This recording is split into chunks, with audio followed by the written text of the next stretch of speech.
Esse é um caso que parece até filme de ficção, difícil de acreditar. E essa história aqui, gente, um juiz aposentado de São Paulo está sendo acusado pelo Ministério Público de usar um nome falso por mais de 40 anos.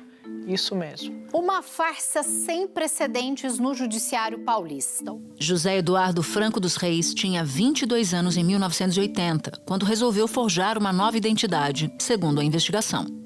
Nascido no interior de São Paulo, ele cursou uma faculdade pública e depois foi aprovado em um dos concursos mais difíceis do país, a magistratura.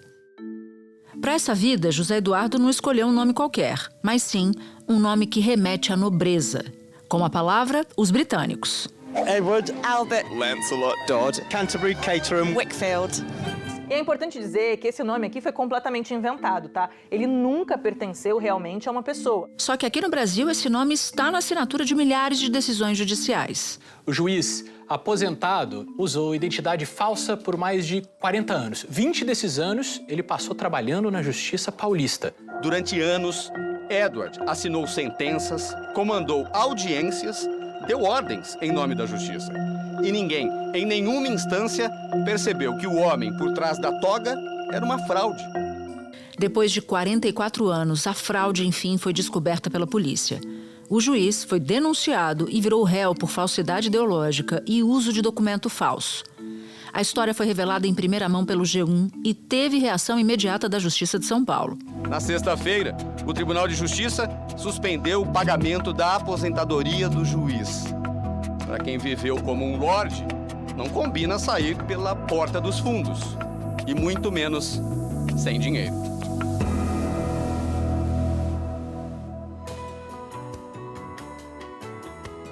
Da redação do G1, eu sou Natuzaneri e o assunto hoje é Edward que era José, o caso do juiz que enganou a justiça.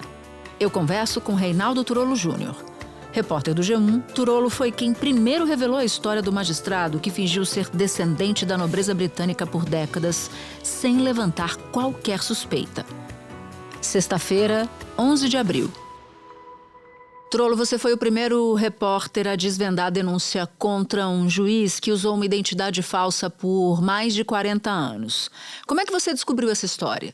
Natuza, foi um caso clássico ali de fonte, né? Uma fonte com quem eu mantenho um relacionamento de confiança há um tempo, me contou essa história, eu tinha recebido uma dica, consegui ir atrás da documentação e fui atrás das partes ali envolvidas e já publicamos tão logo soubemos que isso havia acontecido.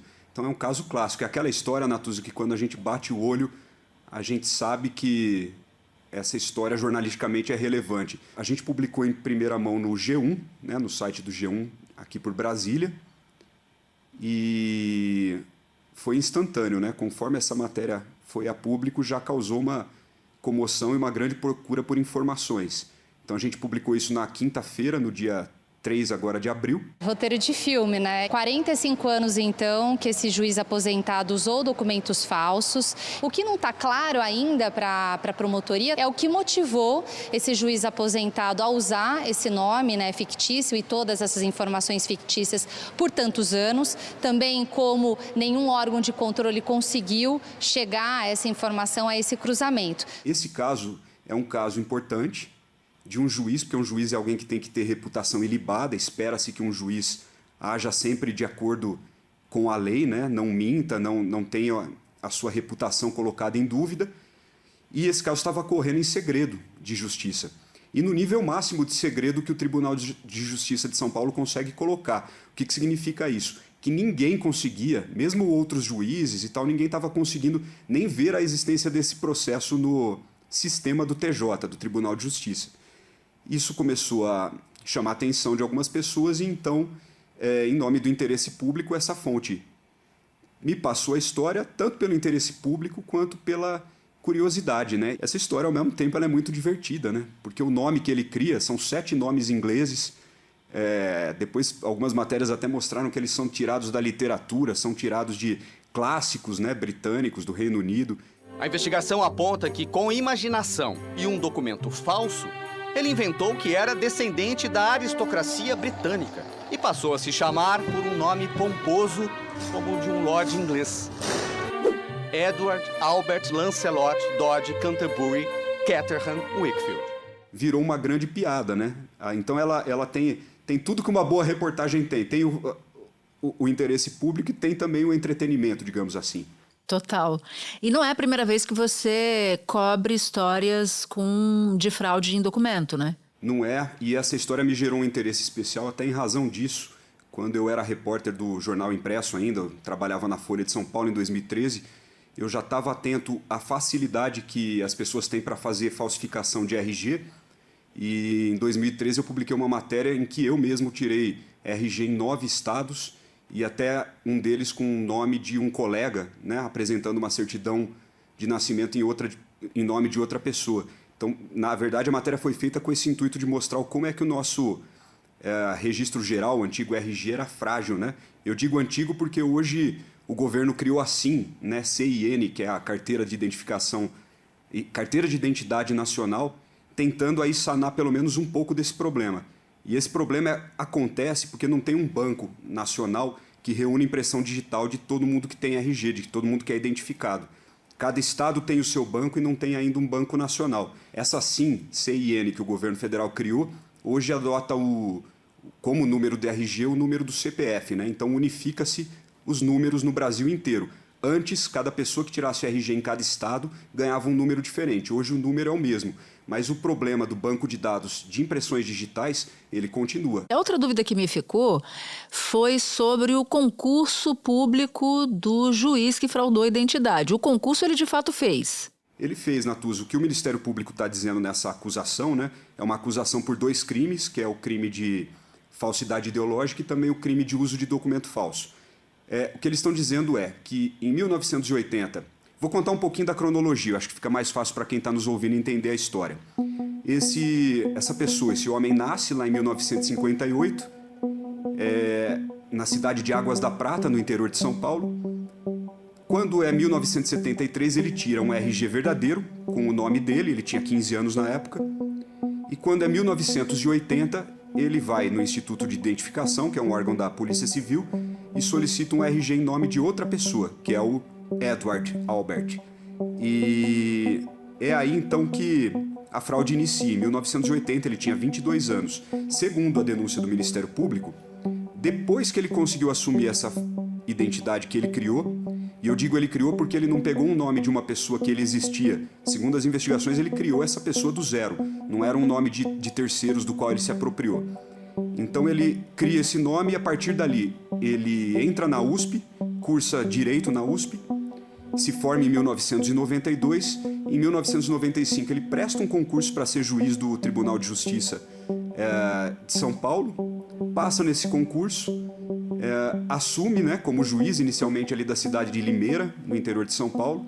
Tem até um fato curioso porque quando ele passa no concurso, também o jornal Folha de São Paulo, lá em 1995, faz uma matéria das pessoas que tinham passado no concurso daquele ano.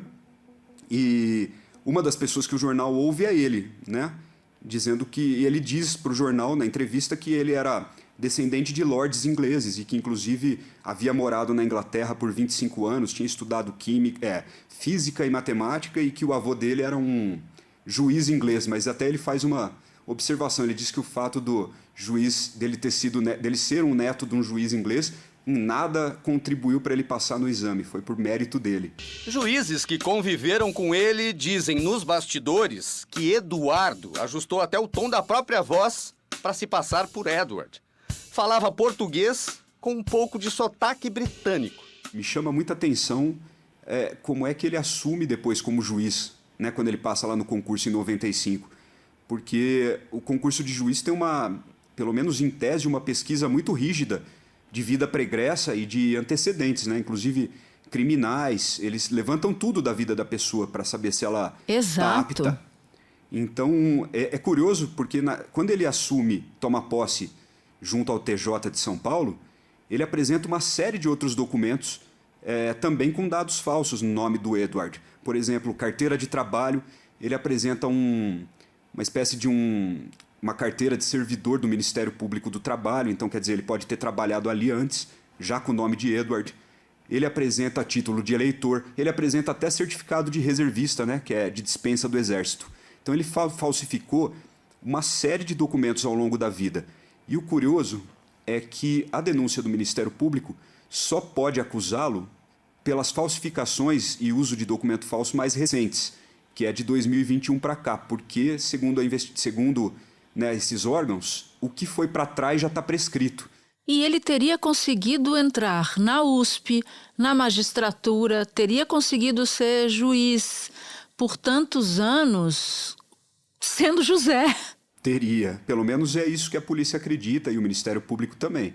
Mas, assim, aí existem especulações, né? As pessoas pensam, puxa, eu ouvi isso de pessoas que acompanham o caso, eventualmente isso pode ter facilitado ali, né? Uma ascendência nobre, pode ter encantado a banca examinadora no concurso.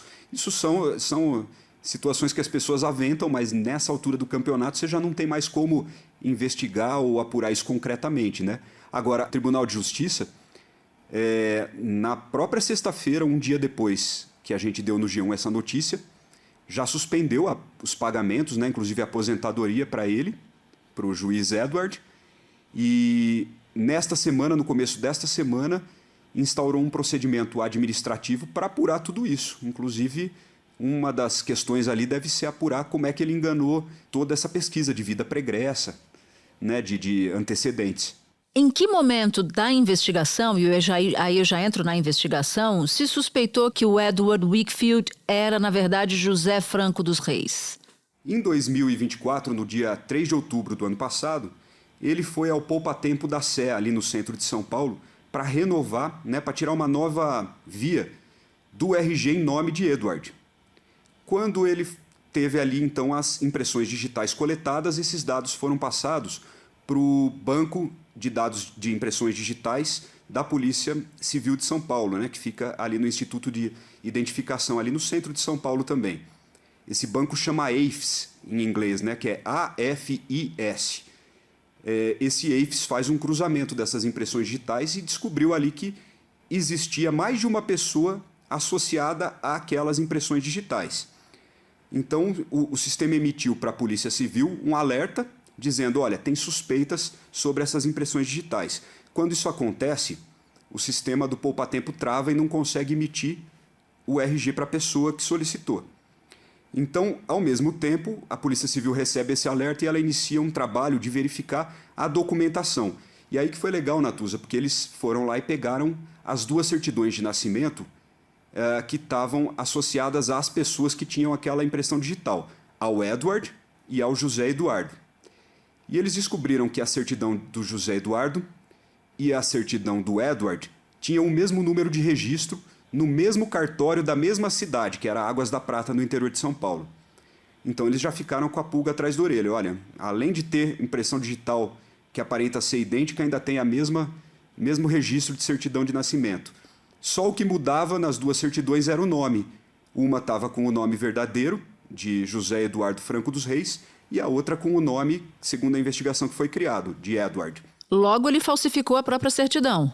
Exatamente. A polícia, Natuza, depois disso, a polícia oficia o cartório lá de Águas da Prata e pergunta para o cartório se aquelas duas certidões estavam registradas lá.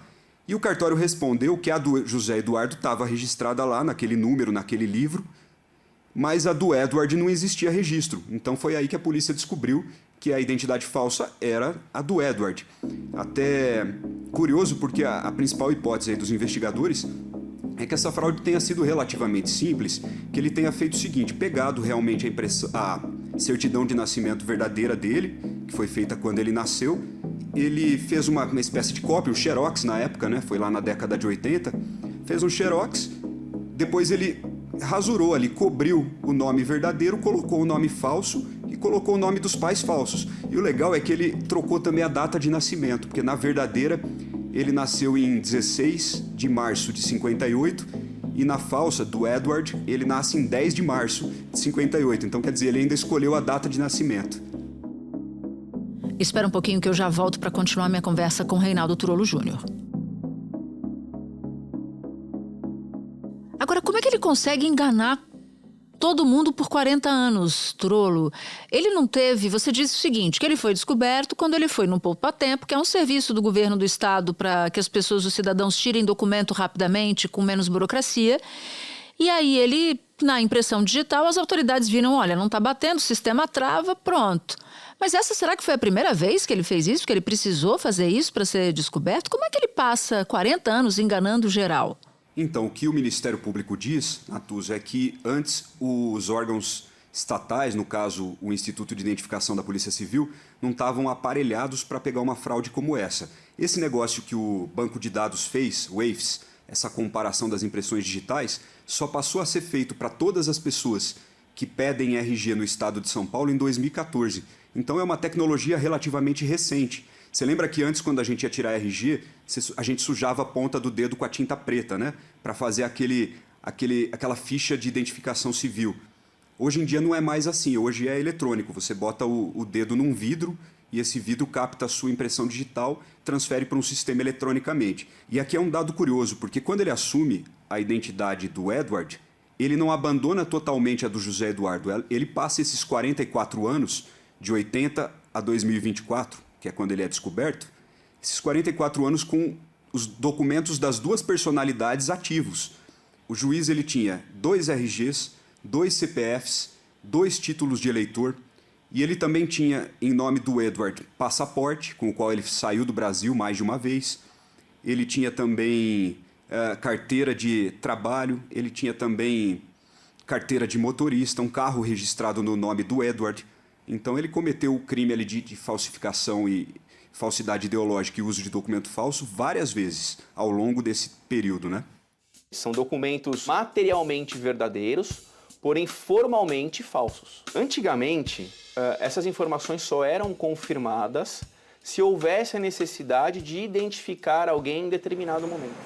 Ele vai na delegacia para regularizar a situação e ali ele fica sabendo que ele está sendo investigado. Então ele é pego de surpresa na delegacia. Aí ele vai prestar um depoimento para o delegado da Delegacia de Combate a Fraudes e Crimes de Fraude Documental e Biometria, que é um delegado chamado Rafael Zanon, e esse delegado questiona ele sobre a identidade dele. E ele, que até então estava ali para pegar o RG do Edward, ele se apresenta como José Eduardo. Ele diz, não, eu não sou o Edward, eu não sou juiz, eu sou o José e eu sou artesão, é isso? Exatamente isso.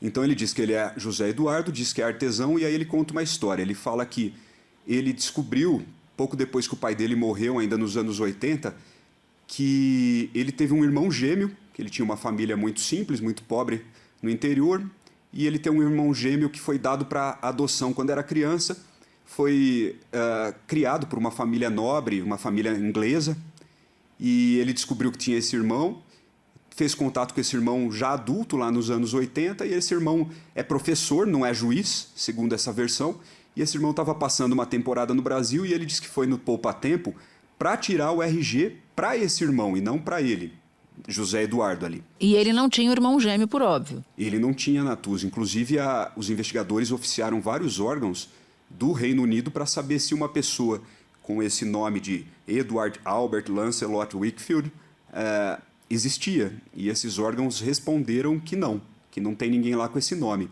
Tem um outro detalhe interessante do depoimento dele para a polícia, porque a polícia levantou a existência de 2 irmãs, né, do José Eduardo, uma chamada Silvana e a outra Simone. E a polícia pergunta para esse homem, que estava ali dizendo que era o José Eduardo, se ele conhecia essas 2 pessoas. E ele falou que não se recorda de quem elas pudessem ser, não se recordava. Mas a polícia depois acabou até descobrindo que ele tinha, sim, contato com elas, porque ele, como Edward, tinha vendido um imóvel em Guarujá para uma dessas irmãs, recentemente, e tinha doado um outro imóvel em Poços de Caldas, Minas Gerais, para outro irmão. Ou seja, nada na história, no entendimento da polícia, parava em pé.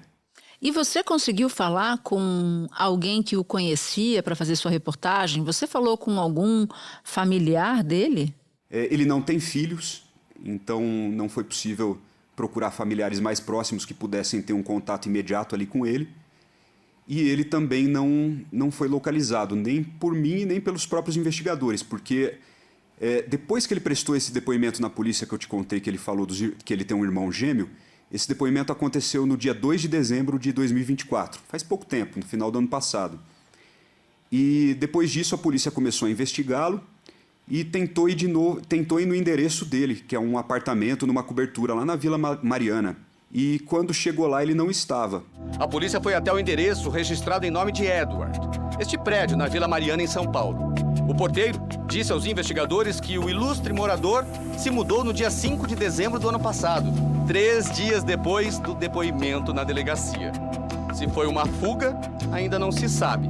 E o que me chama a atenção, Natuza, desse episódio todo é que o TJ ele foi rápido ao agir, né? Porque a matéria saiu na quinta-feira, dia 3. Na sexta-noite, o presidente do Tribunal de Justiça suspendeu já o pagamento, né, os pagamentos que eram feitos para esse juiz. E ele tinha um contra-cheque gordo aí. Ele recebia, pelo menos nos últimos meses, sempre ele recebeu mais de R$100 mil por mês, né, que é um valor bastante acima, por exemplo, do teto constitucional de cerca de 40 mil. Bom, ele é aposentado, né? Ele passou esse tempo todo na justiça com um nome falso. Ele se aposentou com um nome falso. Ele estava, antes de se aposentar, na 35ª Vara Civil, no Fórum João Mendes, que fica aqui no centro de São Paulo. Ele julgava que tipo de processo, que tipo de sentença ele proferiu ao longo dos 23 anos de magistratura. Como é que ficam todas essas sentenças, todas essas decisões dele? Essa é a pergunta que todo mundo está se fazendo, Natuza. Assim, uma pesquisa rápida ali no site do TJ, você vai encontrar pelo menos 5.700 decisões que foram proferidas por ele no tempo em que ele foi juiz, que foi de 95 até 2018. Então, são 23 anos, mais ou menos, que ele foi juiz. A gente procurou especialistas e, por exemplo, uma professora da FGV de São Paulo, que deu uma entrevista para o Fantástico, disse que, na compreensão dela, como a pessoa que prestou o concurso de juiz, que se formou em direito, que prestou o concurso de juiz, era de fato ele, né? Ele era, embora ele tivesse com um nome falso, mas ele detinha os conhecimentos para exercer aquela função. Essa professora entende que os requisitos para que ele exercesse o cargo e desse as decisões judiciais estavam presentes. Mas, assim, todo mundo aponta que pode ter entendimento diferente, que as pessoas que se sentiram prejudicadas, lesadas de algum jeito pelas decisões que ele deu como juiz, podem e, inclusive, possivelmente vão questionar e tentar anular alguma coisa.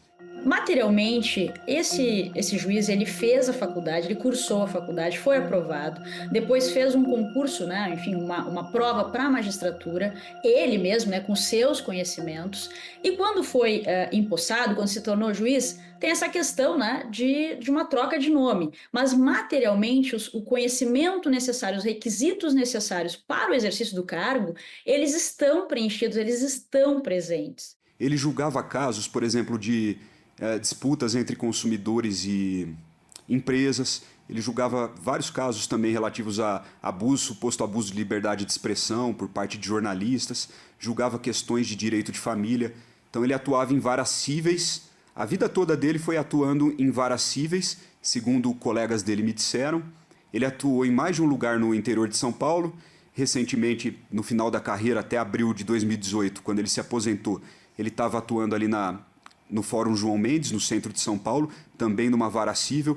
Ele já tinha dirigido uma unidade da Escola Paulista de Magistratura na cidade de Serra Negra, no interior de São Paulo, então ele teve ali alguns cargos de destaque, embora o pessoal que tenha convivido com ele tenha dito que ele é uma pessoa muito reservada, muito discreta. Era isso que eu ia te perguntar. Que perfil ele tinha? Depois que essa história veio à tona, começou a bombar nos grupos de WhatsApp dos juízes de São Paulo, né? Muitos juízes desembargadores começaram ali a contar suas memórias que tinham com ele, né? Então vieram alguns relatos da personalidade dele. Todo mundo unanimemente disse nesses grupos, e a gente teve acesso a algumas dessas mensagens, que ele era uma pessoa discreta, não falava muito da vida, mas tinha episódios curiosos, né? Uma das pessoas relata num dos grupos que ele contava que tinha feito fono para perder o sotaque, porque tinha morado muito tempo na Inglaterra.